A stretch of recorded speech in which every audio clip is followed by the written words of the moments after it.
Beauty Spy War. Based on Scorpio, a finalist in the second Proud Korean Screenplay competition. Previously on Beauty Spy War. At Busan BEXCO, Hyena assassinated former NIS agent Ahn Kang-min with a poison needle. A desperate chase through the streets led to a dead-end alley. A suspicious man, cornered by police, clutching a 007 briefcase. Open the bag. Now. Open it. What's inside the briefcase? Is he really Hyena? Episode 31 begins now. Episode 31 The poison needle component Neostigmine Bromide. A pistol was pressed firmly against his head. As the 007-style briefcase slowly opened, a prosthetic hand and a sharp surgical scalpel came into view. Several pen-shaped syringes were also visible.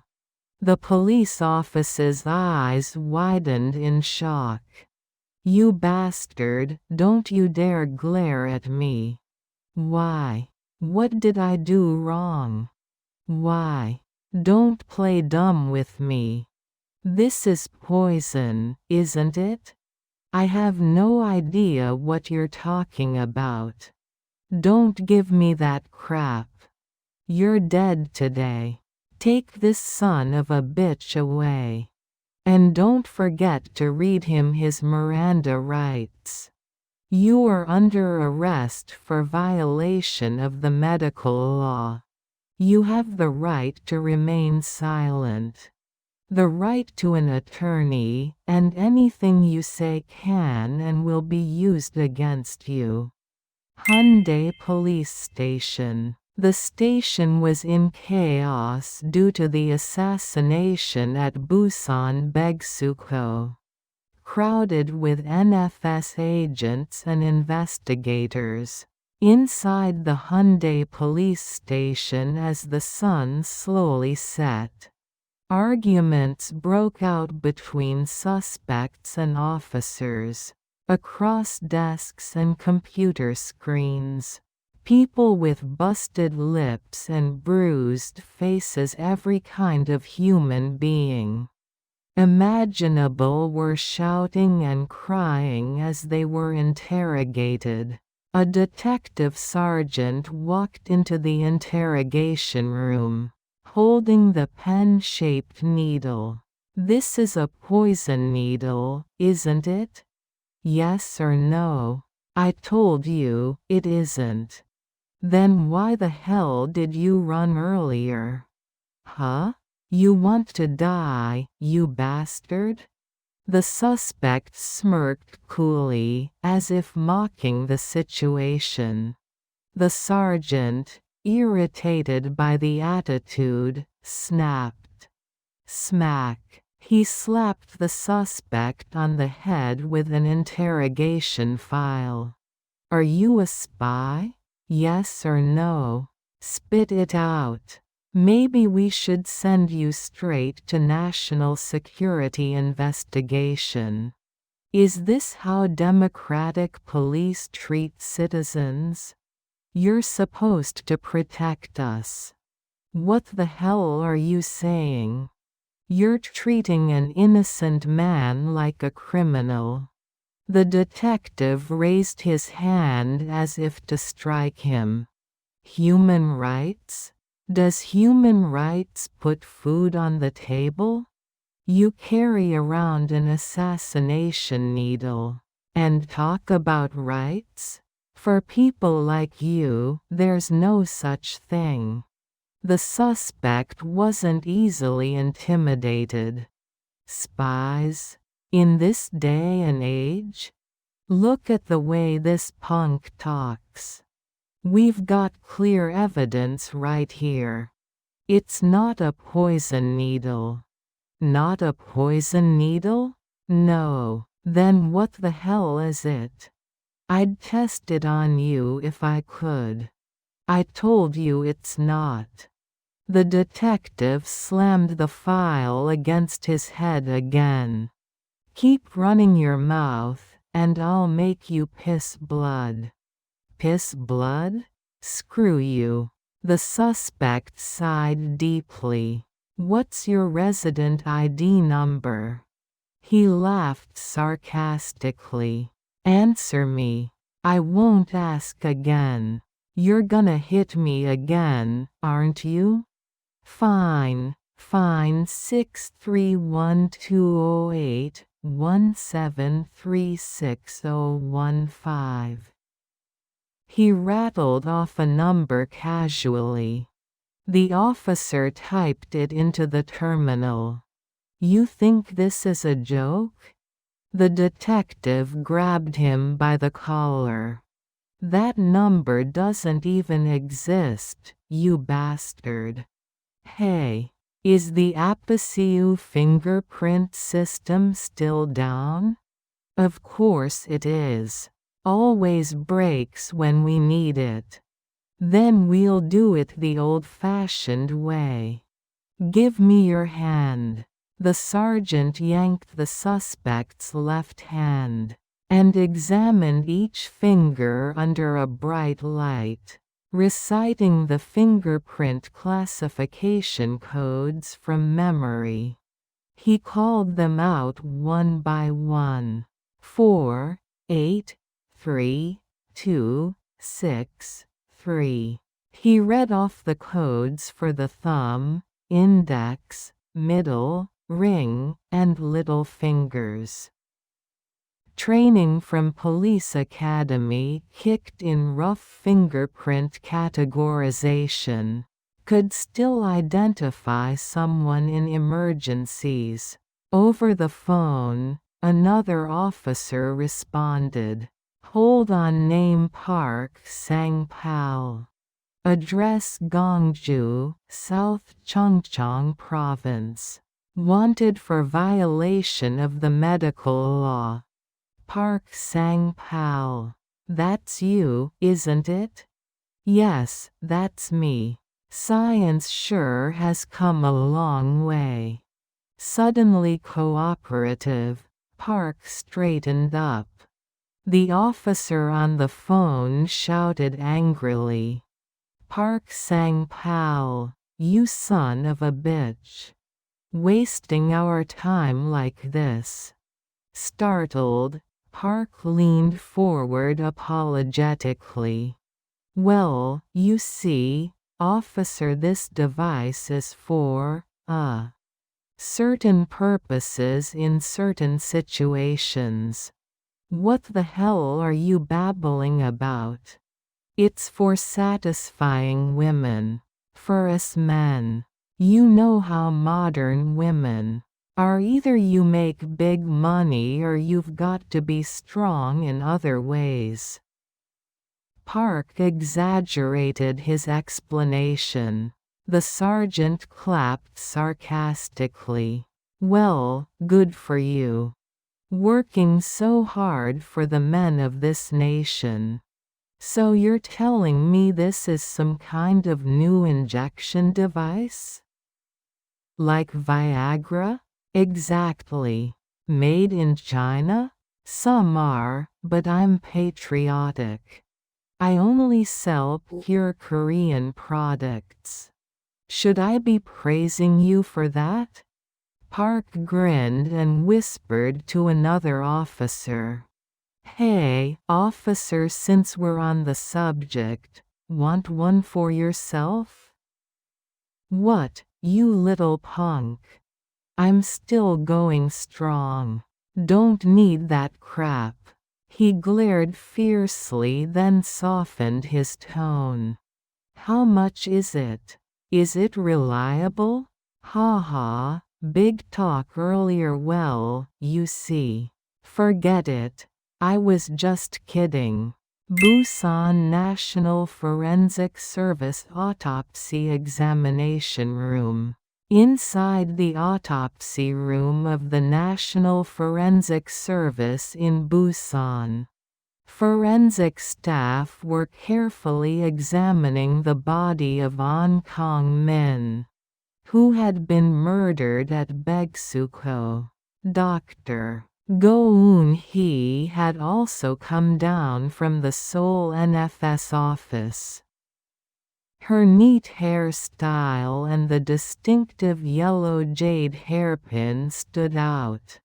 All cases related to the National Intelligence Service were handled exclusively through Drive. Go Eun-hee. This centralized system ensured confidentiality for sensitive, non-disclosed cases, minimized confusion, and allowed for more controlled external briefings. Fingerprint samples, blood stains, footprints, and other evidence were being analyzed and entered into the system.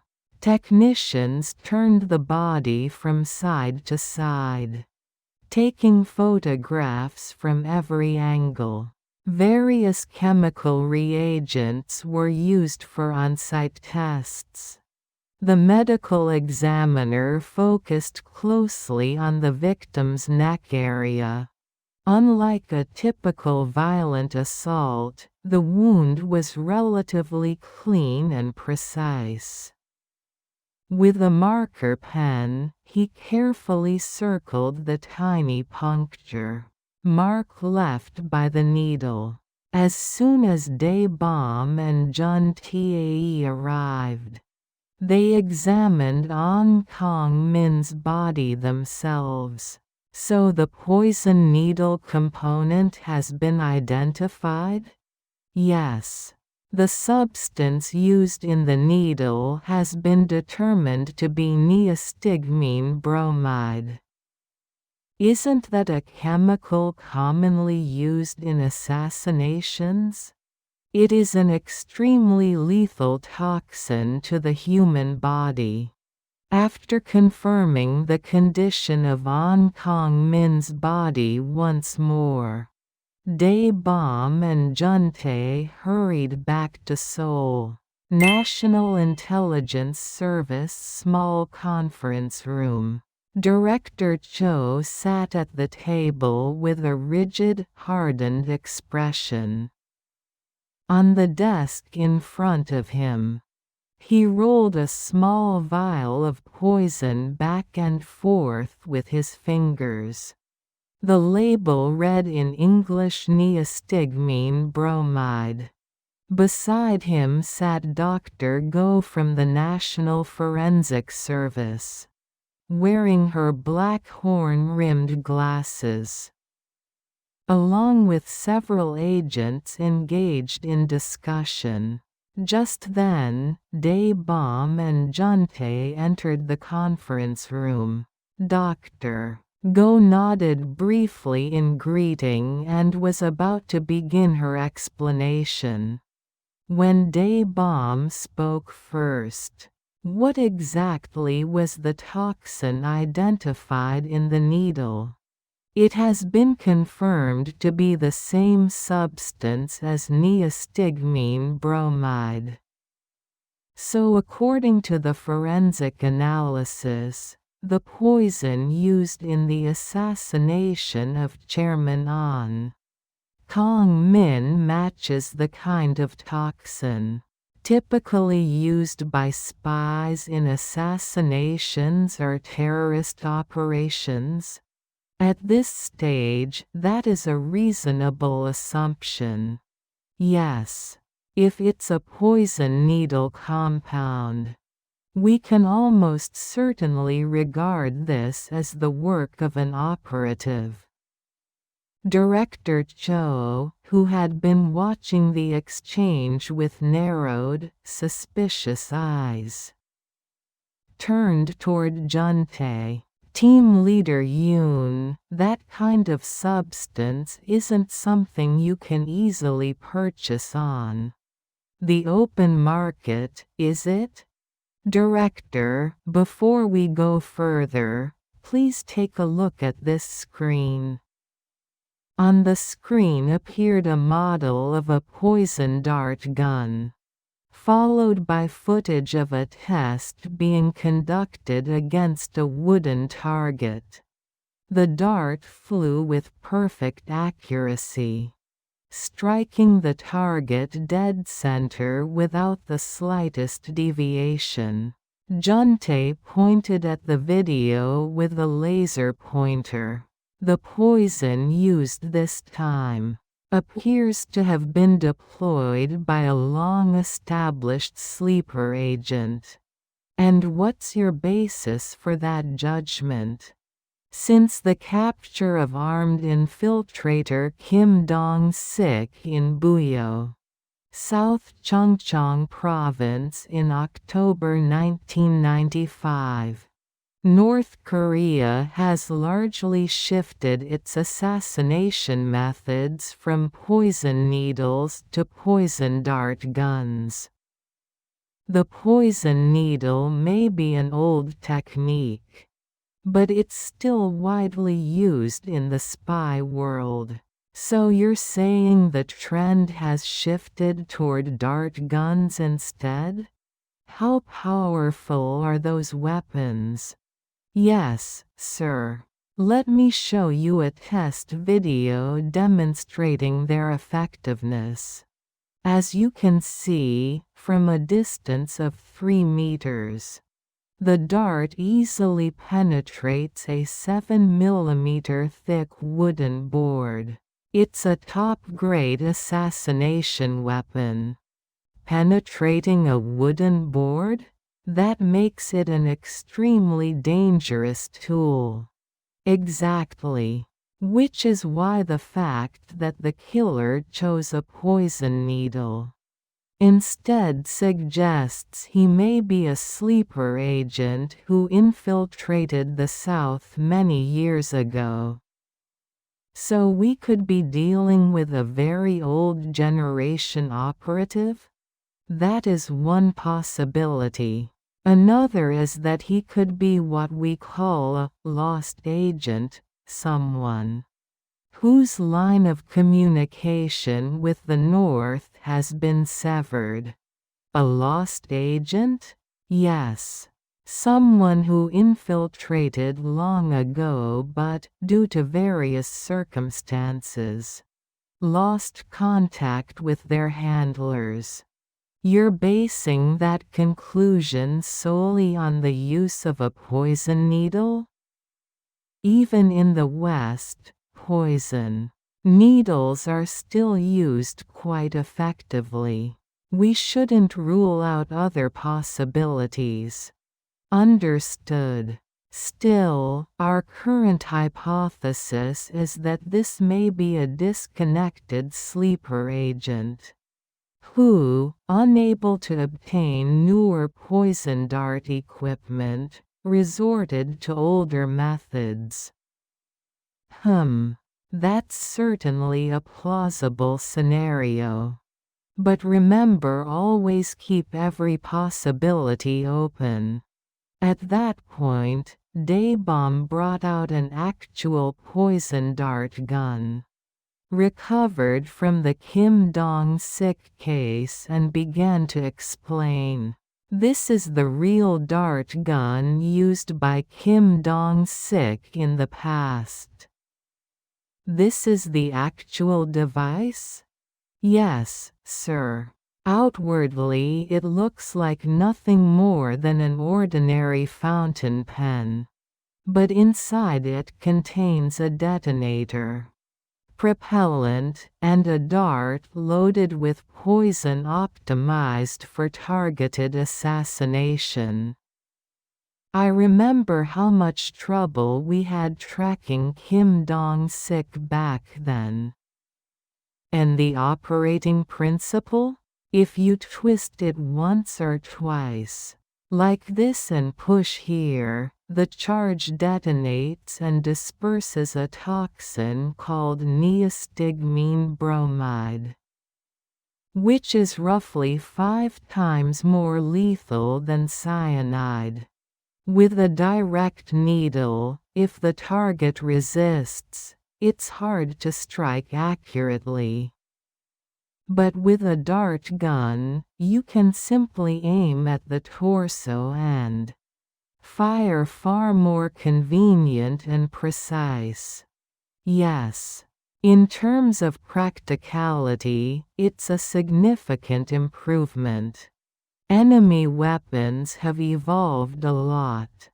You all need to study them constantly, handle them, understand them, feel them. These are real assassination threats we face in the field. Understood. There's an old saying, even the mighty Shang Yu can stumble over a mere vine. Always examine clues with an open mind. Yes, sir. I'll keep that in mind. Director Cho then pointed at a photograph on the table. By the way, what's that scribbling on the corpse? That concludes episode 31.